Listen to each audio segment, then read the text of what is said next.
All right, everybody, we're going to get started here with the main event.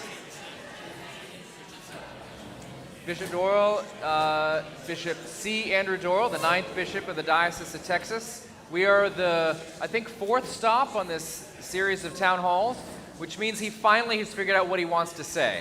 I think the jokes have really been honed, and yet he's not yet run out of steam. You're not at that point yet. This is the high This water is the high water mark. High water mark of 360. All downhill from here. So just be glad that you're here. Again, continue to help yourself to the desserts. And if you put any of those chocolates in your pocket and take them home, that's also totally fine with me. Anything else? Yes. Oh, so there's going to be a Q&A time at the end. There are 2 microphones on stands, one there and one over here on this side of the room. Neil McGowan and I will run around, and so you don't have to get up and stand in line. Just put a hand up, we'll come over to you with the mic. But some of you do not love speaking in microphones in front of a bunch of people. And if that is you and you have a question, you can write it down on the index cards and on your table. And Dr. Rachel Toombs, our Director of Formation and Connection at St. Albans, will run around and collect them and bring them to you at that time. And I want to say thank you also to the youth of St. Albans who are serving here tonight. They have done a great job and will do a great job with some of the stuff. Right, Stephanie? I mean, solid A-, I think. Yeah. So thank you very much. I think that's it. And now I'll turn it over to you, Bishop Doyle. Yeah, thanks. Warm round of applause for Bishop Andy Doyle.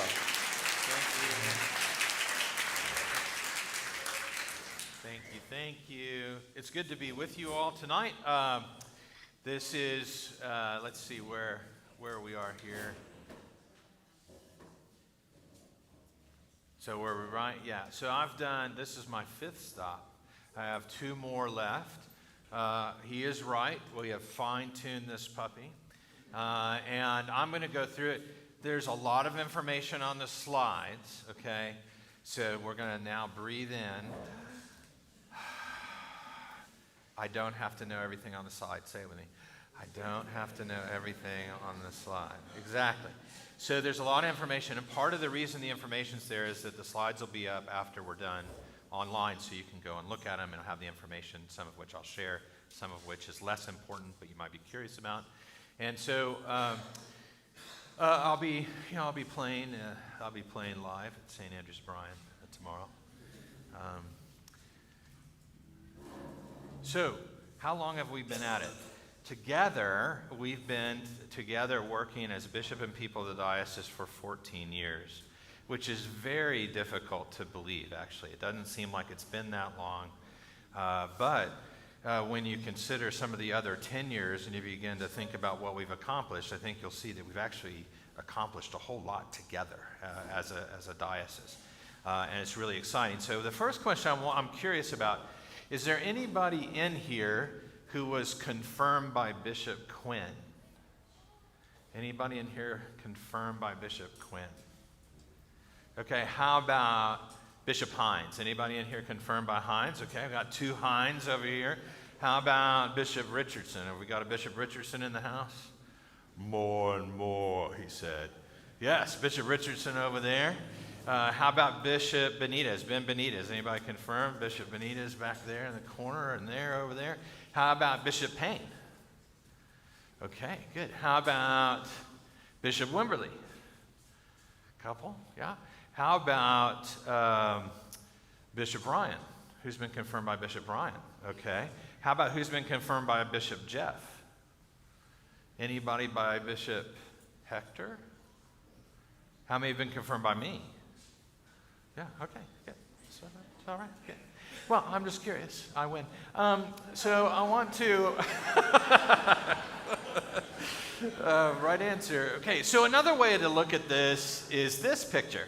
So they're the 2 girls in 2008, and they're the 2 girls last week, Kaisa and Zoe, who are now, Kaisa is doing her social work degree in Fayetteville.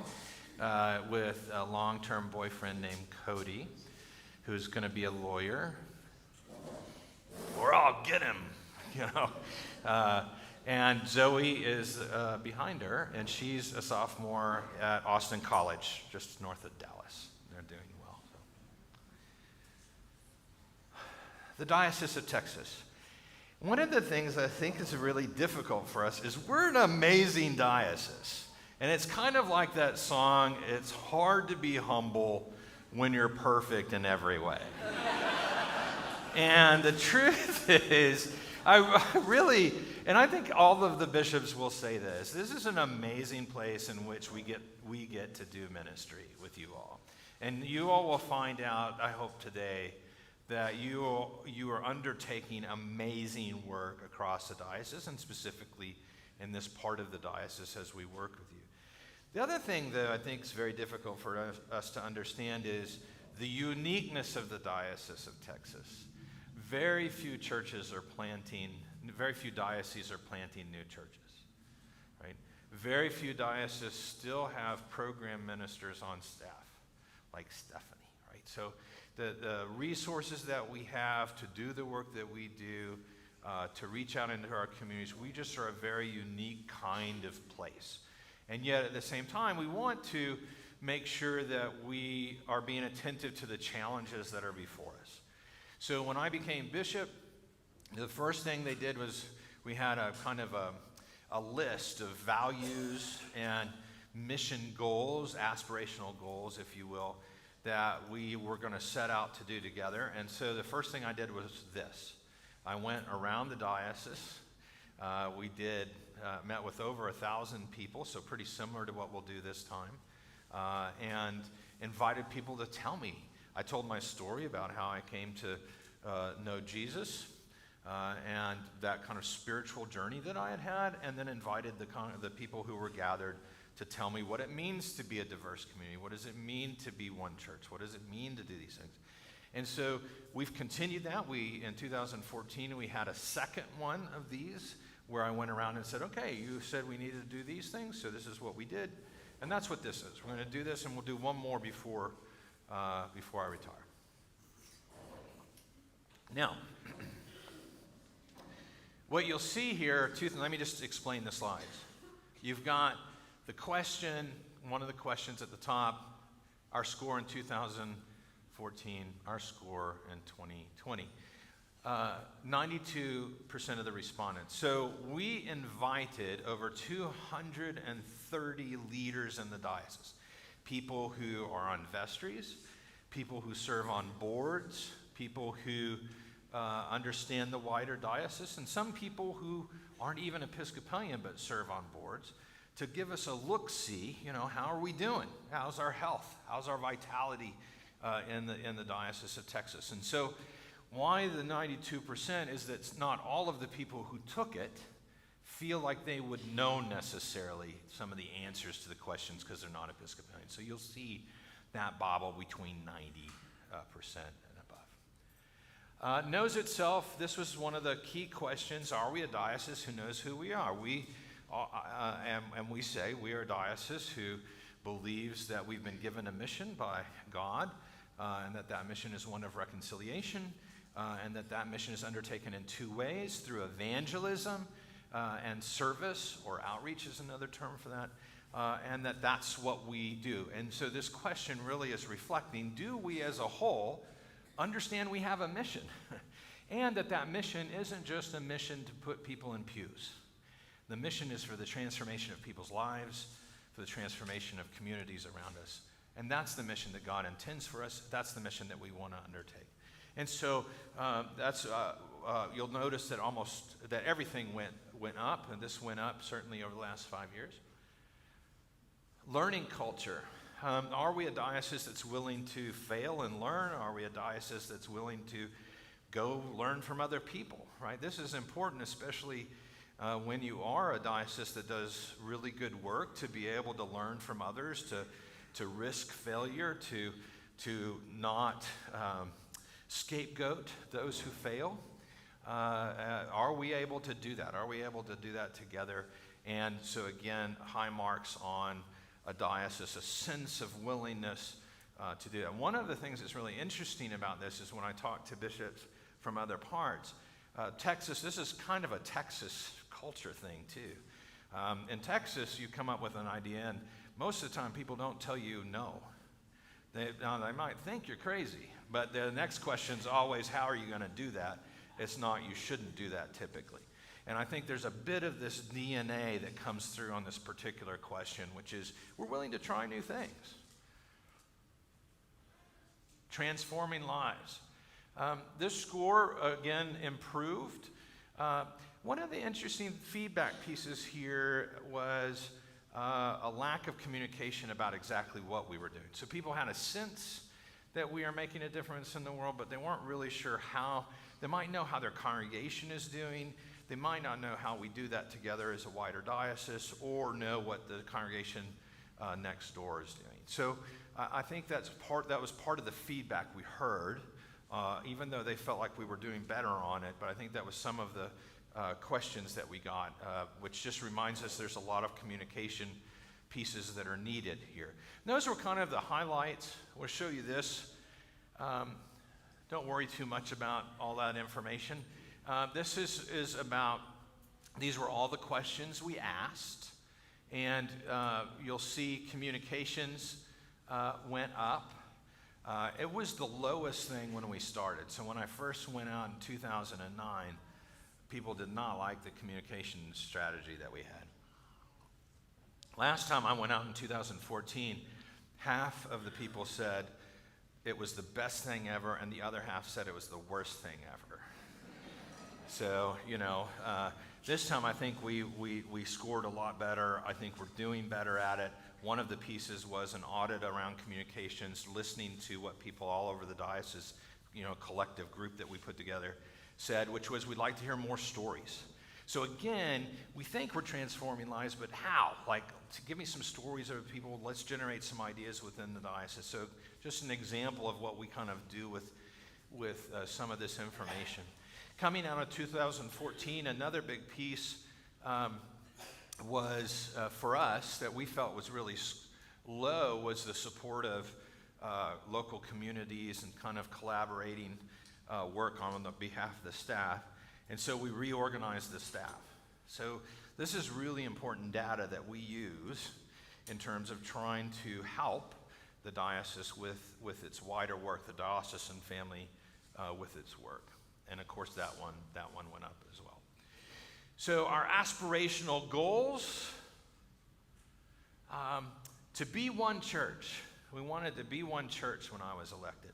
Now some of you will remember we were bitterly divided in 2008, and people were not happy with each other, and it was all division over gender and sexuality and marriage, right? And yet, there was a deep sense of wanting to be together, right? So it was almost two conflicts in one, right?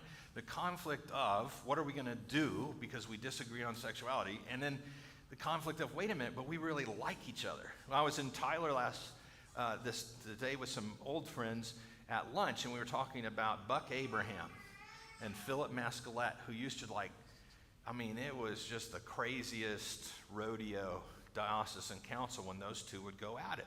But at night you'd find them sitting together and talking and visiting with their spouses and everything. So that sense of, okay, we're divided but we're one, was really hard on us. And so some of you will remember that we put together a group with Secretary Baker, and we came up with a plan called Unity and Mission. And that plan has had some amazing results. No congregations have left since the plan went into effect. So we had congregations leave under Bishop Wimberly, but we have kept everybody together. And that means a unity in resources, as well as our ability to focus on the mission that we all believe we have. The other thing was we got rid of Canon 43, which was one of the canons and the rules that really we were fighting over at Diocesan Council, and it just vanished into thin air. I don't know how that happened. And then, I would say too that we've been able to have people come back home who did leave, and we've had clergy find a home in the Episcopal Church. And so that's in part, I think, because we're active in mission, right? And we're not spending our time spinning our wheels and wasting our time on that stuff. We know we don't agree on it, and yet we've made a place so that everybody can belong. Everybody. We're doing that, and that's enabled us to really become leaders in the wider Episcopal Church and the Anglican Communion.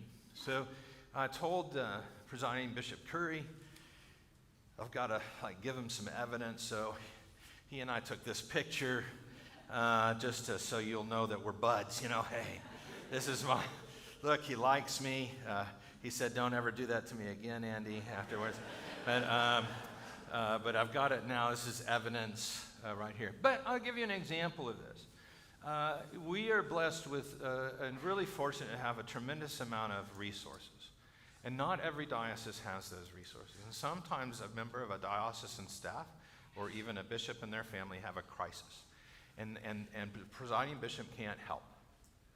And so there are a few of us, including the Diocese of Texas, he calls.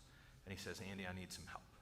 And we're able to do that. Or he says, I want to know what you think about this. Or he'll pull, Jeff is on the budgeting committee for the whole church.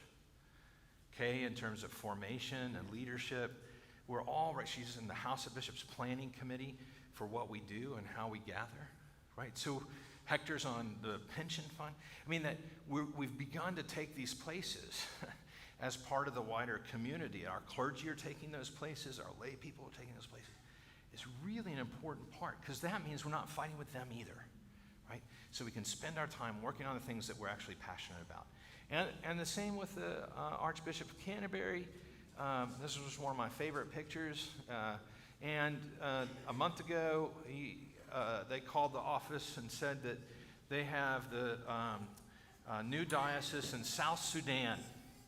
And the bishop there was riding a bicycle between congregations. And we're talking 50, 75 miles of bicycle riding between congregations. 300 confirmations, a day's ride, 300 confirmations. And the Archbishop said, I think we need to get the guy a car. And so his personal, his kind of discretionary fund didn't have enough money in it. And so a couple of us bishops put our resources together, and we helped get a car to South Sudan. We just recently funded an eye machine for the Gaza Strip that will keep children from going blind because we can test them as soon as they're born. Like, we're getting involved in these global projects that are just amazing. And it's all just because we decided we'd stop fighting with one another and pay attention to the grace and mercy that the world needed from the church. And that's a much better place to be, by the way. This gives you a sense on average what we give, about $1 million to the Anglican Communion, about $1.5 million a year goes to the wider Episcopal Church and a variety of different funds. This, as we get ready for Lambeth, that really skewed the numbers. We gave $2 million. We wanted all the bishops in the world to be able to go, so we gave $1 million for bursaries or scholarships, and another $500,000 to the wider church so that our bishops in the Episcopal Church could all attend. So ways in which we are able to help. There's another way that we were pretty sure we weren't united, and that is this side of the diocese wasn't too sure about that side of the diocese.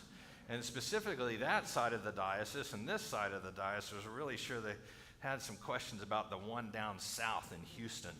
And there was talk before my election about dividing, but I think what you'll see today is the way in which we've structured ourselves and become collaborative ministers, the way in which we are able to put a pastoral bishop in every region, the way in which we see and understand our responsibility to you has really changed. And so I don't hear this anymore. And that's a good thing, because that would be a tremendous waste of time.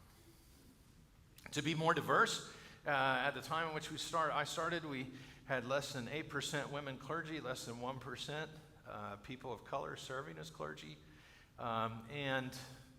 We want to build a group of leaders, whether they're clergy or lay leaders, that represent the wider group of people we're serving, right? So the people out in the field need to see us with leaders that represent them So this is a really important piece, and we've set that as a goal after the first 360 piece that I did, which was our leadership, by the time I will retire, will reflect the diversity of the wider diocese. And we've made some strategy around that to do that. Today, we've moved up with 31% of the clergy are women, 9% are clergy of color.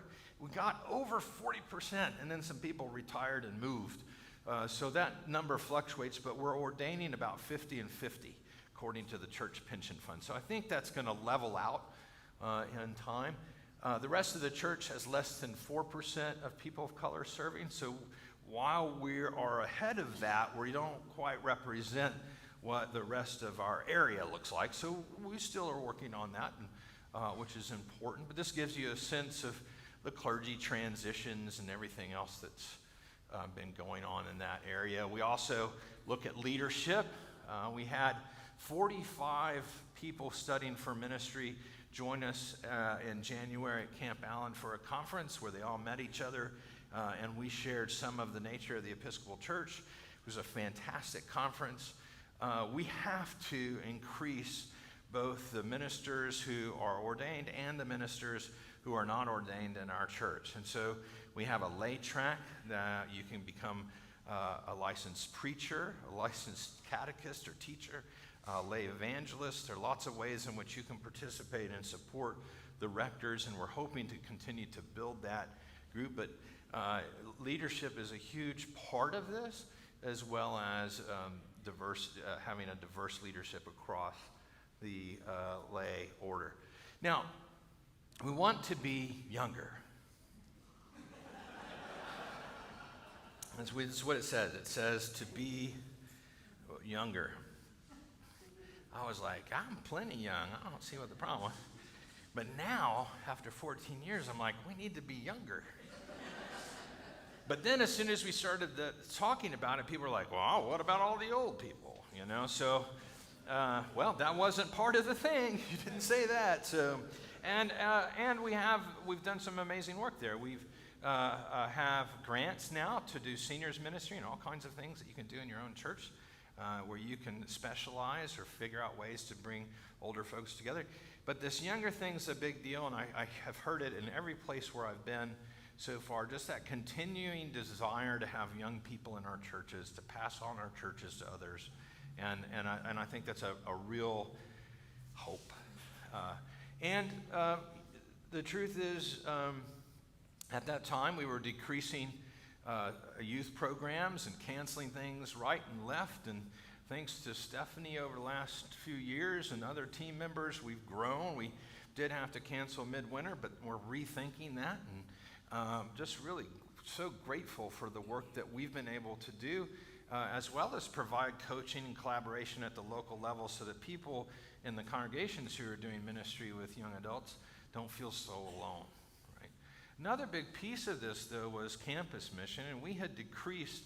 We were down to 9 campus missions when I started as bishop, and had almost completely dug out the budget line item. And so we refocused our spending on that. Today, we have tons of people involved. We've got a new campsite at Camp Allen, which will be able to take 600 campers. We see over 4,000 kids through our Discovery program, children from inner cities and Bryan College Station and other places who come to do the nature program that we have there. We've increased the campus mission numbers. Our clergy ordination has moved slightly from 48 to 43 in terms of the mean, and we spend well over $1 million on this work today. This is our campus missions, give you a sense of that. There are 80 campuses in the Diocese of Texas. Today we're at 24 campuses reached through a variety of different programs, but we've got 56 to go. So our hope is to continue to grow that number as we look into the future. This is an essential piece for it, and we do really well on college campuses, by the way. Keith did a great job here in Waco. Of course, you all know about that, but it's just to say that this is an important area for us, and we have to expand it and grow it. One of the continuing themes that you're going to see, though, tonight is we recognize really quickly that the dollars are against you all in the congregation. In other words, that if you lose one gift in a year, somebody moves away, right, and they give an average pledge of, let's say, $3,500, you're going to need somebody to start January 1st and give $3,500 on January 1st. And you all and I both know that's not how it works. Inflation goes up, utility costs go up, right? Everything goes up continually. Even when we were in the flat years, things got more and more expensive. We're getting ready to go into a time of inflation. That's going to still be the thing. So we have tried at the diocesan level to lift that burden so that at least we're not the ones going up, that you all are able to keep that shared ministry of the diocese low. And so that's one of the reasons why we have some endowments. In January, we created this one. That $60 million in perpetuity will make sure that everybody who goes to seminary graduates without debt. So that's a huge, that's a big deal. Not only that, but it leaves $1 million plus for Christian formation programming every year, which means as soon as we finish an audit around Christian formation, we'll be able to fund programs for you all. So you won't have to spend budget money, and hopefully we'll learn how to share and all kinds of things, but we want to really raise the quality and level of Christian formation for the whole diocese, and so we're going to have money to do that as well. To serve our neighbors, that was a big one. The issue here, I think the issue really has to do with people. I felt like people wanted to serve, but they were kind of stuck in old patterns of clothing closets and food pantries and things like that. And it's not that a food pantry can't be essential at certain moments, but there was a desire to kind of figure out how we bridge the gap between our work in a church, which was becoming more and more like an island in the community around us, right? And I think that's really what the goal was about. And so we undertook some strategy here. The biggest piece for us was selling the St. Luke's Episcopal Health System.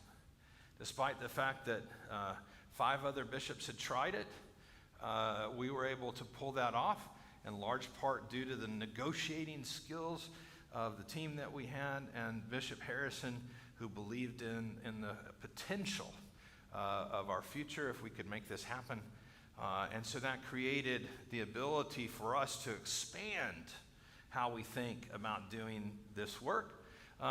And if we look at it, today we push out about $35 million to non-governmental agencies across the diocese, 57 counties. We collaborate with congregations on all kinds of things. We are helping congregations to remove the stumbling blocks, our own internal narratives, so that we can go out and meet our neighbors or welcome our neighbors into our congregations. And we're trying to learn through the engagement office at Episcopal Health Foundation how it is that we can actually meet needs upstream through the social determinants of health in our communities. In other words, it is wonderful to be able to give somebody emergency food when they need it, right? I mean, that can keep the lights on. There are so many things that can do. But the bigger question is, why do so many people need emergency food in our neighborhood? Now, as a church, I'm thinking our church is going to be here forever. So why wouldn't we invest in figuring out those longer-term problems that people face and how we can be pilgrims in their journey and be there with them a lifelong commitment to do the work that they have. And so this gives you a sense of what we've done in the Northwest Convocation over the last few years. Since 2018, we gave 52 grants to organizations and churches. $3.7 million went out, and we worked specifically with 4 congregations, and EHF said they wanted me to share the Christ Church Temple story, who worked with the Unincluded Club to figure out holy currencies, to figure out how they could meet the needs in the wider community. So, it's just an example of one of the things that we've been able to unlock and do. And together, across the diocese, we make up less than 0.25% of the whole population. Episcopalians do. So, 71,000, still 0.25% of the population. It's really less than that, but I get confused when numbers don't stay big like that. So we're just going to say 0.25%. But we impact 14% of the people who live in our neighborhoods.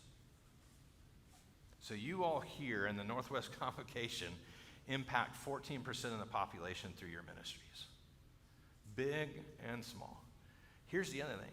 We don't necessarily have all of the things that you do. This is just the big stuff where we know we can measure. So if we were to add up all the little things that you all do, from joint service in an outreach program in Waco to building houses for Habitat for Humanity, whatever it is, we don't even count that yet. So we think the number is closer to 20% than 14%, and we're hoping to count it because we think it's an amazing number. That's crazy. You should give yourselves applause for that. That's really amazing.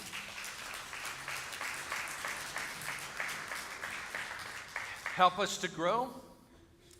We said we are a growing diocese. And I think that came out of that sense of kind of our DNA as a settler and frontier diocese when we first began. But the truth is we didn't have any money when I started. We had paid off a lot of the debt under Bishop Wimberly, but we didn't have particular money, and we weren't really sure how to do it. So we knew we had to rethink the whole church planting project. So we articulated God's mission so that it wasn't ours, that we were undertaking something holy. We wanted to support congregational mission, renew church planting by doing 3 a year, and seek new forms of congregational planting. So we have 3 satellite congregations today and 60 missional communities, small house churches or ministry collaboratives, cadres of people who pray and minister together outside of the church. And we have a thriving ministry, growing numbers of visitors, and we're learning how to do this work. This we're talking with Aaron today is kind of an amazing story. How many people after COVID, because I'm old, the COVID, haven't ever worshiped in that building that are new to your church, right? I mean, that's kind of an amazing thing to think about, people who came to us because we went online. And part of that was because the diocese helped us get online. We received grants to help booster our equipment. The other thing here, though, that's important is that we created a $130 million church planting commission, endowment. So we take the 4% off that, and we fund our church planting and our campus missions. So we've planted 6 churches so far, and we'll have 30 by 2025. So now I want to go back to what I said before. Some dioceses, a few dioceses, have planted 1 church. We are doing this. This is a different scale altogether, which is amazing. You've got El Buen Pastor, who's one of our new church plants right here in Waco. Kind of an amazing thing. Finance and investment, so a little bit of transparency here. We needed to decrease the financial pressure for you. Big piece of that was through the work of having the sale of the hospital and doing some insurance stuff. We were able to decrease the 16 to 18% assessment to 4 to 10%. We're underwriting our insurance, focus our support on congregations, assist in stewardship programs. So we have cadres of people. The stewardship conference we used to have once a year was just not making it in terms of numbers. So we've had cadres of folks working on stewardship. And 2 years ago, I said we needed to unify our investments. So for us at the Diocese of Texas and all the endowments that are held together in trust for you, we have gone to Hall Capital, and they do all the investing for us. And we have about $1.6 billion under investment. What that means is that if you're in a congregation that's still holding, let's say, $500,000, $20,000, you're limited in how you can invest that. But if you invest it with the church corporation, what that allows you to do is take advantage of a wider and more diverse investment strategy, which lowers risk. It means the lows are not as low, and we seem to do really well in the rocky times. So right now we're kind of watching things go up and down. We finished last year over 10% for last year's investments. And it's just by being able to have investment in capital as opposed to only having it in the market. Right? This is how the budget's made up. The endowments put in about $2.6 million. That's for the staff, most part the staff.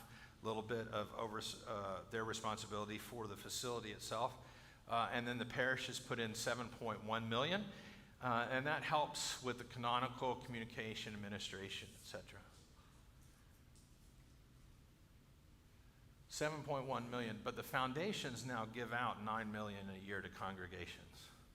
That's not to church plants, that's just to congregations that already exist. So while you're doing the 7.1 in, getting a little bit more out, so it's a pretty good return on your investment. This gives you a sense of what it actually looks like. People who like charts can study this tonight before they go to bed. And what you'll see is the blue is our part of the Diocesan Assessment.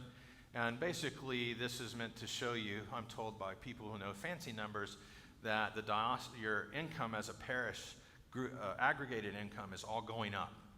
But the cost of doing business with the Diocese of Texas is going down, right? So we take less every year of what you all are able to bring in across the diocese. This gives you a sense, and you might want to look at this later, but essentially this tells you that over the last 5 years, we put $2.3 million into the congregations locally for grants, COVID grants, disaster grants, medical insurance, sabbatical grants, all kinds of things, strategic mission grants for the congregations locally. And in January, we created this. So in 2014, we were able to get a grant for $5 million to cover health insurance for the clergy only. And what was going on is that the increase kept going up in terms of insurance. So today, there's another several $100,000 that congregations put in for your insurance for the clergy only. We created an endowment with $200 million, which will ensure that clergy and their family receive full benefits in perpetuity, and the churches will not have to spend anything on that, right? So that's going to remove, you haven't had that since 1960, when you just didn't pay insurance. So that whole thing is now being taken care of by this permanently endowed fund. Emerging need, along the way, we did a couple of things. Racial Justice Initiative, we fully funded at $13 million. We did hurricane recovery, and 24,000, that's all you all, 24,000 volunteer hours. During COVID, we put out almost $5 million to make sure no congregations closed during COVID. The Great Freeze. 25 churches had broken pipes and stuff, so we helped with that, and we also helped with some underwriting for costs where the utilities were really high, and we got our lawyers to help us negotiate prices down and some things like that, so we were able to help there too. Because we seem to constantly have disasters, we created the $10 million Caulfield Fund. This allows us to immediately have cash to work with, right? So instead of having to get an endowment approval, which can take a month, we actually have cash in hand that we're able to put to use immediately to get people on the ground helping out. 2027, I'm hoping to plant 100 new missional communities, more churches. I'm excited about figuring out how to measure things like average weekly attendance and newcomers ministries. We're excited about the funding of formation. I'd love to see the churches move from 1% and 5% to a 10% tithe outside of themselves. I think that would be a great thing to undertake. And I would like to figure out funding the decrease in cost of utilities for congregations as well. I think that's the next kind of big piece for us.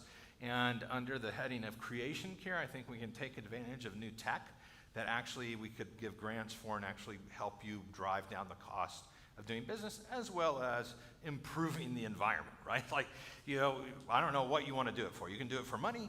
You can do it because God loves the environment. I don't care. We're just going to do them both, right? So we're going to do them both, right? So whatever you want to call it. I know I'm in Texas, land of big oil. So, hey, we're going to save you money. Yay! It's called creation care. Boo. So we're going to have to overcome that.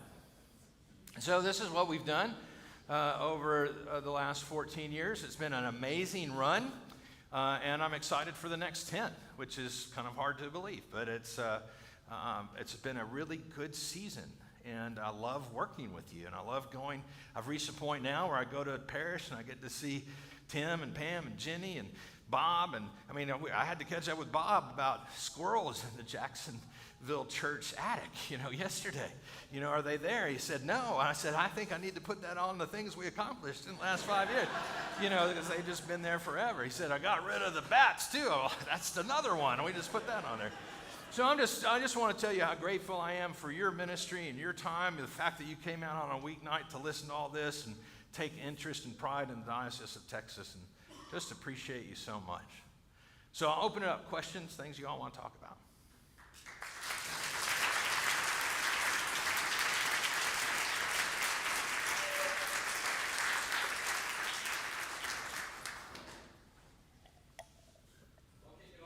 Bishop Doyle, what is Lambeth?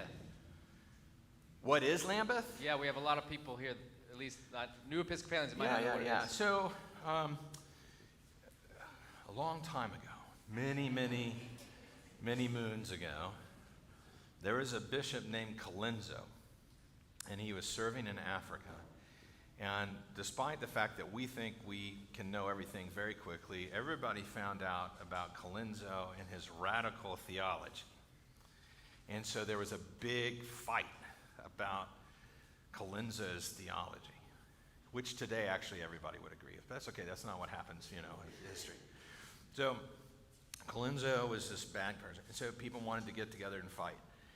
And the Archbishop at the time said, I don't think I want to get together to fight, but we might actually be good to get together. So he took up a pen pal correspondence with Bishop Greg, our first bishop, a couple of other bishops, one from Canada, and invited all of the bishops from around the world to come together for prayer and Bible study with no action taken. Just simply come to be together as a family. And so that's what Lambeth is. We'll actually be going for Lambeth. We'll be meeting at Kent University outside of Canterbury. All the bishops from around the world will be there except for 2 provinces for the most part, but we think everybody else will be able to join us. And not having people at Lambeth has been a continuously running thing. Half of the bishops in England didn't attend the first one. They thought it was stupid. So, literally, they thought it was a dumb idea. So, just to say that people have always kind of griped about it, but we'll get together. We're going to talk about, we'll do Bible studies. We're going to pray together. We've been doing Bible studies leading up to this, and there'll be a lot of discussion, one being on creation care, because this is a much bigger issue for those places that are experiencing drought and famine because of changing climate. And so we're all going to go and be present for that. There probably will be resolutions. They gave up on that pretty early on. I think they had 2 or 3 without resolutions. So we'll probably have some. Guaranteed to make everybody mad. They'll pass one you love, and then they'll pass another you don't like, and welcome to the communion. Thank you. Either put up a hand if you want us to come out with a mic. Liz Fraley from St. Albans Waco. Welcome, Bishop. You mentioned that there would be funding available for congregations for Christian formation after an audit was done. Mm-hmm. What's the timing on that? What does it look like, and how soon can we apply?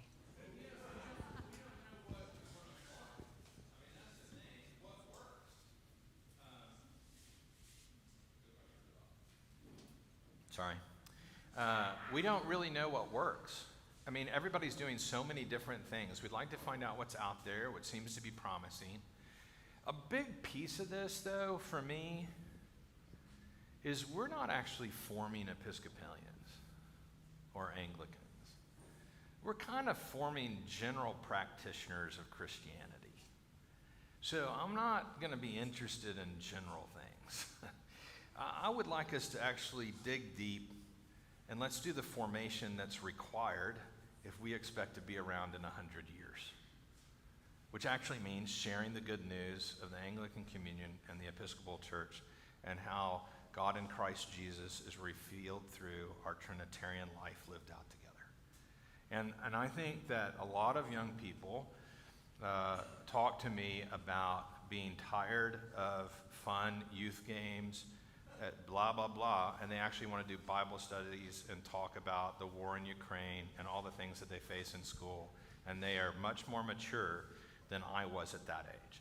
And I think we have to take that seriously, and that means upping the ante on the formation. So audit should be done probably within the year with some evaluative acts, and then we'll have to figure out how we want to give the money away, whether or not we want to start with some general stuff that we just make available for everybody to use at first, and then whether or not we want to do some one-offs and test things. So there's a new Alpha course, Introduction to Christianity in General, that's being authored out of England from a mutual acquaintance who has a couple of churches here in the Diocese of Texas using it. We'd actually like to see how that goes, which would be a basic introduction of the faith, and so that might be something. So we're leaving it open until we actually know what's happening, you know.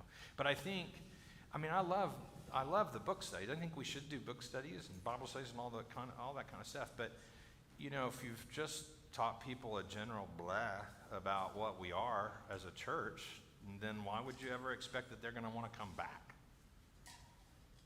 And we've got to help them understand the tradition we love.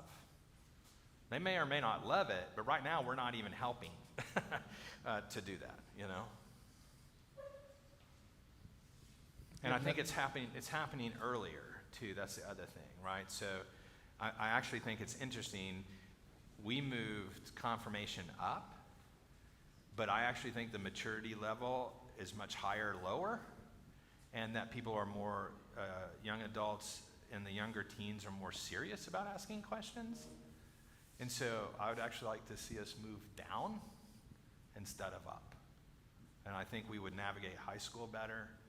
I think that we'd show that we were a community willing to listen and be present for people. Got one over here and then one on this side. Aaron. Hi, Jeffrey Vitarius, St. Albans. And Bishop, I just wanted to thank you for the moral clarity that came from the collective bishops earlier this month on the trans folks issue.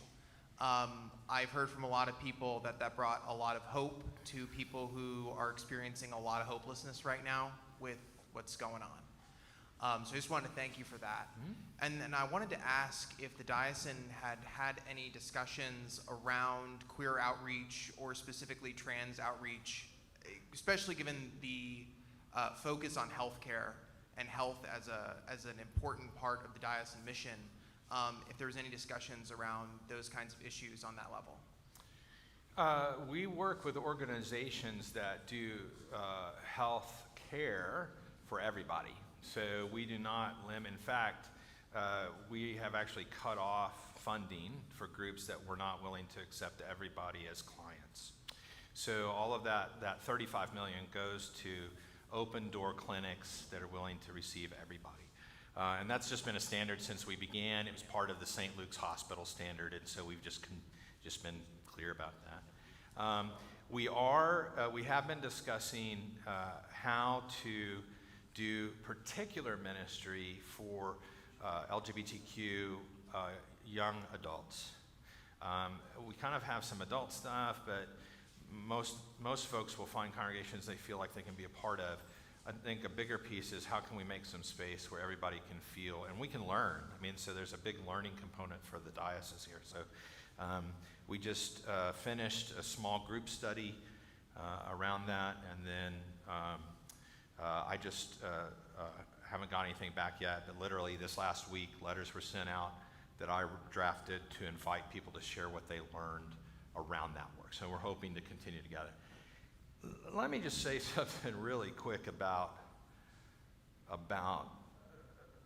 this political idea that neighbors are going to turn neighbors in. The church isn't going to be that kind of place. We're just not. I mean, that's not a non-starter. And those of you who have been around a long time used to ask in 2009, Bishop, are you going to let the Episcopal Church take our property? Are you going to let them come in? And I said, no. Why? Because we're not turning people in here in the Diocese of Texas. Church is a safe place for everybody. Now, we need to do a little bit better job about being Christian and living with our differences so we can welcome everybody, but we can learn how to do that. That's not that big a deal. We just have to remember that's our job. You know, our job is to welcome people, to give them grace, to help them learn about Jesus. This is our key work. And at times we have to say, no, we're not playing that political game. And this is just one of those times. And, you know, I've got some emails one way or the other. I respect everybody's opinion, but I'm the bishop of the diocese. So,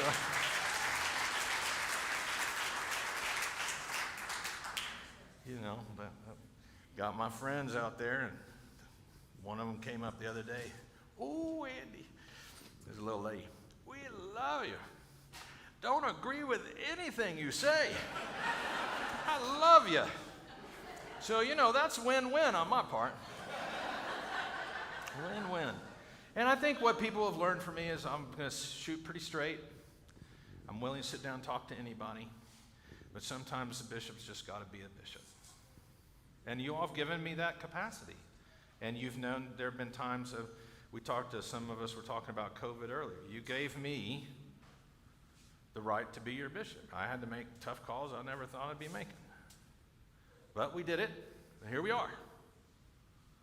Right? So, and not one of our churches became an outbreak center. Okay, hallelujah.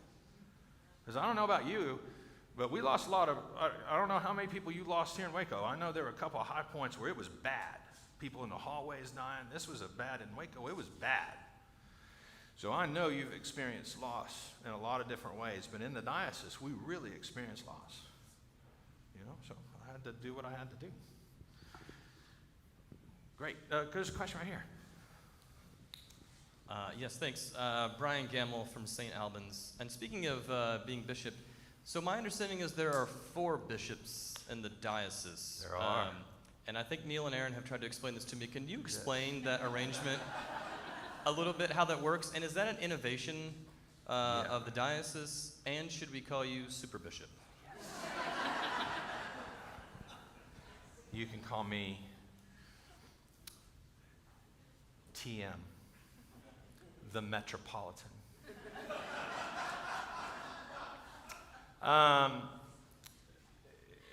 First of all, this is a great question.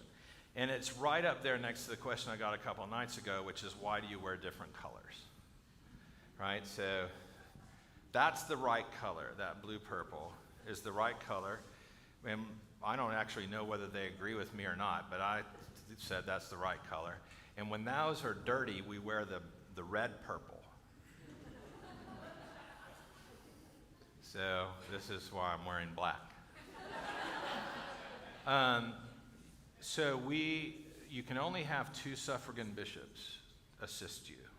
So according to the rules of the church. So you have 1 diocesan, and then the church may choose to elect with their bishop 2 suffragan bishops, which are their assistants. But when I retire, she can stay, and Bishop Fisher can stay. So they have tenure in a way that Hector Monterroso does not have. Because in order to have Hector work, I had to hire him without diocesan. I mean, the diocese approved the package and everything like that, but you all didn't elect Hector. I just chose Hector to come work with us. So when I retire, Hector, if he hadn't already retired, will have to retire.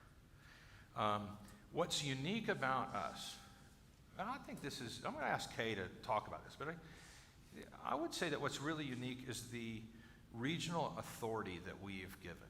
So even before my episcopate, Bishop Ryan might be in charge of the St. Stephen's School in Austin. But I was still chairman of the board. The Bishop Dawson was still chairman. But we changed all of that when I became bishop. So now she's the chairman of the board, not me.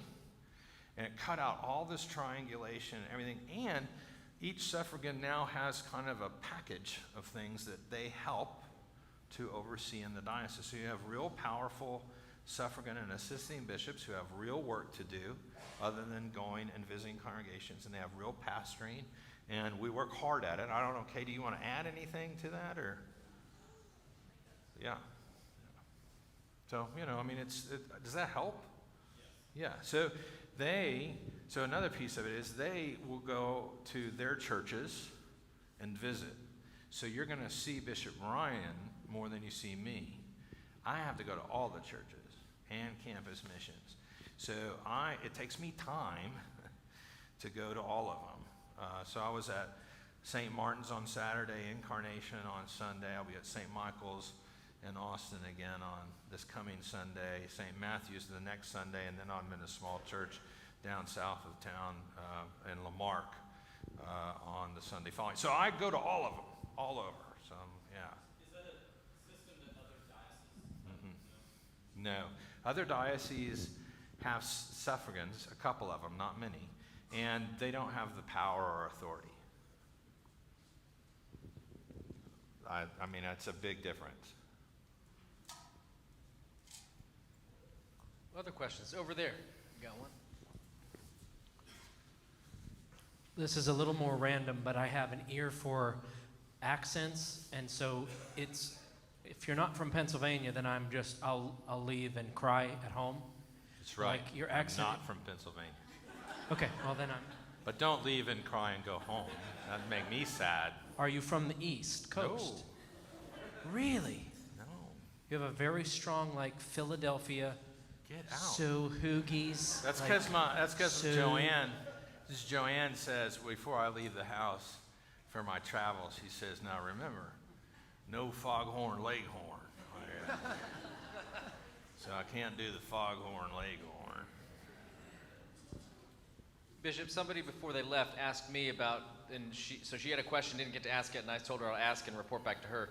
The incubator for evangelism that you mentioned, what are some of the examples of ways that has been put to use?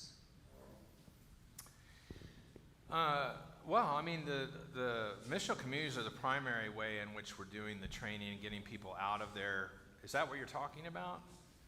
The incubator for I'm just evangelism. repeating the question. You can answer it however you like. Well,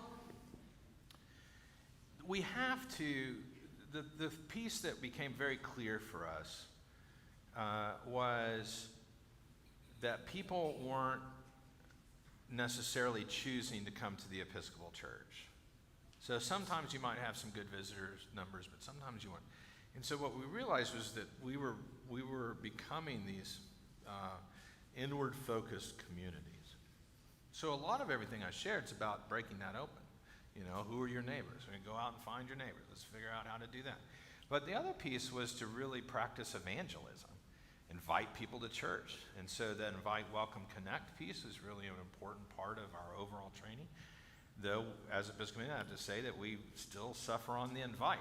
We welcome lots of people, kinda, but we don't do the inviting very well.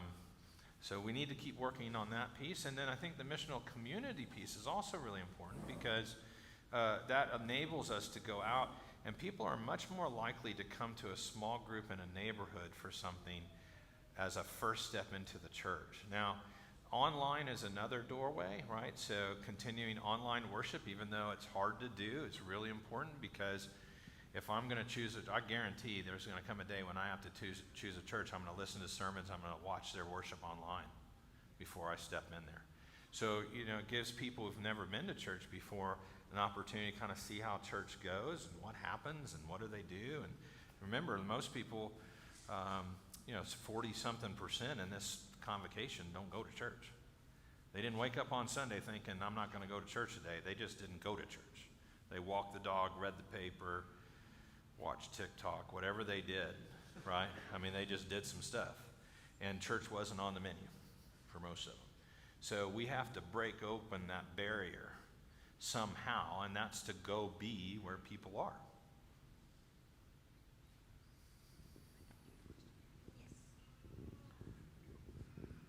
Tell us about what the outcome of the Sacred Ground studies were, because we participated here on the racial justice curriculum.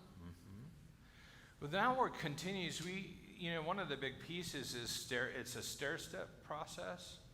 So it's good to do it, but if you just do it in here and have a conversation like Sacred Ground, if you don't break it open into the community and gather with people out in the community, it kind of stays flat. And so the Episcopal Health Foundation has a variety of different formats to move from the Sacred Ground work into greater diversification and understanding of diversity in your neighborhoods.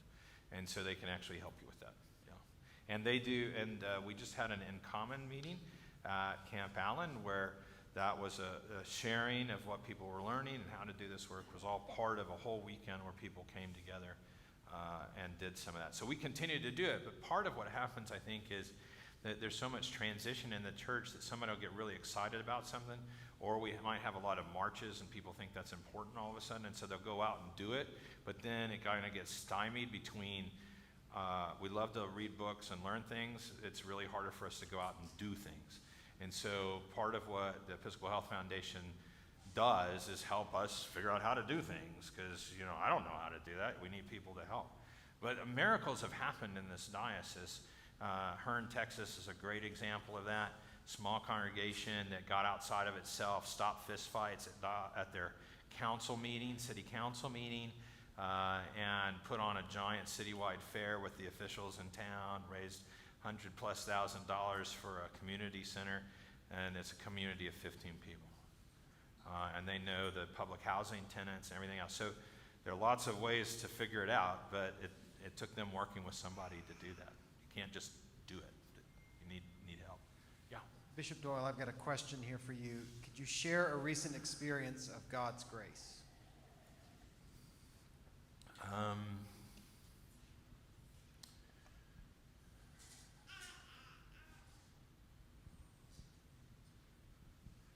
Yeah. So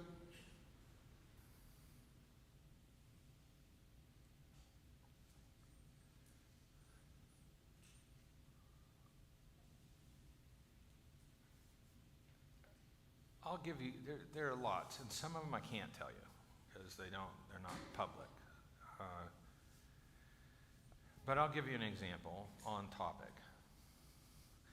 So, gosh, I don't know, 2015 at Diocesan Council, I spoke about missional communities. And a woman named Barbara was there, and Barbara had been working in an oil company almost her whole professional career. But she had been let go and was trying to figure out what was going to happen in her life.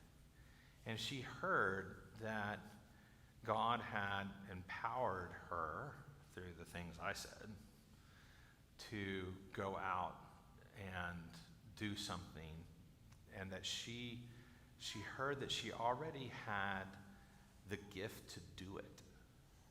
And so she thought to herself, I'm a hairdresser.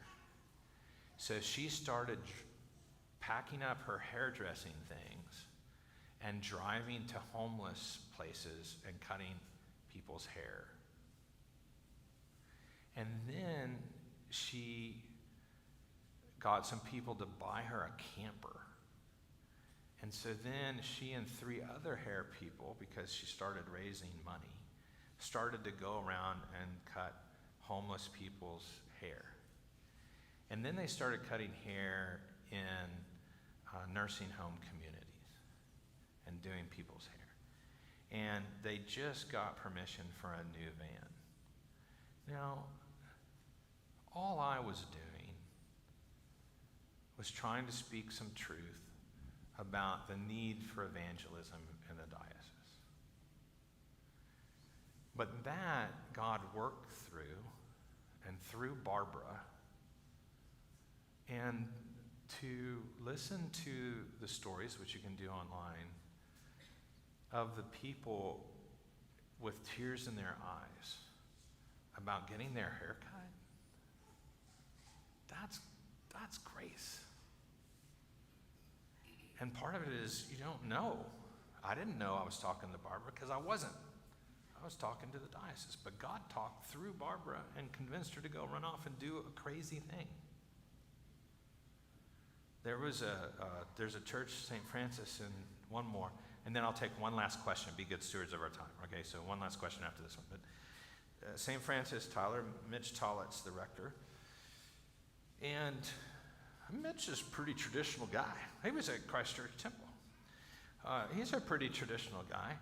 And one day, a gentleman who had been kind of worshiping with him for a while came to him. His name's Robbie. And Robbie said, you know, in Tyler, there's no place for LGBTQ Christians to worship. We've all been kicked out of our churches. Would you help me start a community where they could worship Christ and come together?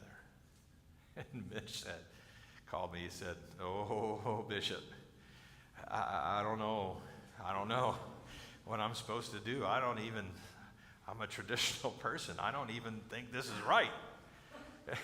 And I said, well, what does your heart say you're supposed to? He says, I'm supposed to tell him yes. I said, well, why are you calling me? You know, call him back and say yes. And he did, and there are now 4 missional communities out of that for different people with kids with different kinds of debilitating physical trials in front of them. There's families that come together. I mean, Robbie's turned out into this church planner up there for all kinds of people. But it's because Mitch realized maybe he just needed to be the conduit and say yes to something God was inviting somebody else to do. I think that's half the battle. Anything else? We done? One last question. We're all good? This is it. I'm not answering any questions for 5 years. Well, listen, I'll hang out up here for a while if you all want to come up. I know not everybody likes the microphone stuff. Thank you all again for tonight. Thank you, St. Albans. Woo!